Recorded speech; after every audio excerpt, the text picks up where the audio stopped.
नमस्कार. कीर्तन संध्या रत्नागिरीतर्फे गेली 13 वर्षे आपण रत्नागिरीमध्ये भव्य असा कीर्तन महोत्सव आयोजित करतो.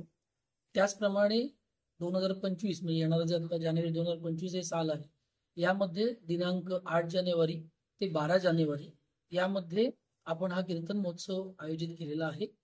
यावेळेला आपण जो विषय ठेवलेला आहे तो विषय असा आहे की महाभारत. गेल्या वर्षी आपण रामायणावर कीर्तन सादर केलं होतं, यावर्षी आपण महाभारत हा विषय घेतलेला आहे.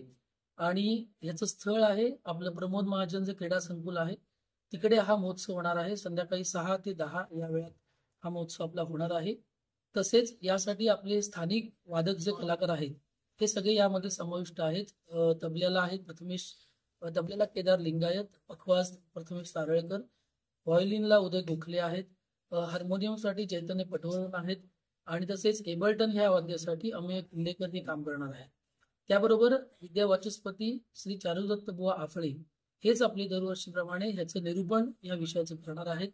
त्याचप्रमाणे रत्नागिरीतील 2 नामवंत लोक, एक म्हणजे एस कुमार साऊंड सर्व्हिसचे विजयराज सावंत यांची डिजिटल फ्लाइंग सिस्टीम या आपल्या कार्यक्रमाला दरवर्षीप्रमाणे असणार आहे.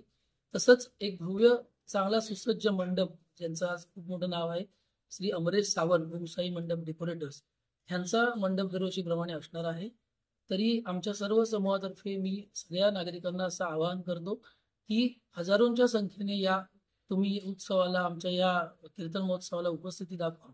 यामध्ये दरवर्षीप्रमाणे आपण भारतीय बैठकीची जी व्यवस्था आहे ती मोफत ठेवलेली आहे.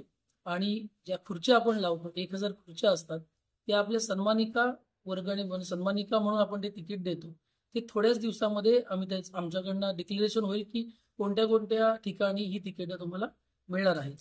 तरी परत एकदा विनंती करतो की या महोत्सवाला सगळ्यांनी उपस्थित राहा. आणि यासाठी मुख्य प्रायोजक म्हणून आपले पितांबरी जो आपला मोठा उद्योग समूह आहे ते आपले मुख्य प्रायोजक आहेत. तरी परत एकदा सगळ्यांना विनंती करतो की सगळ्यांनी बहुसंख्येने उपस्थित राहा. धन्यवाद.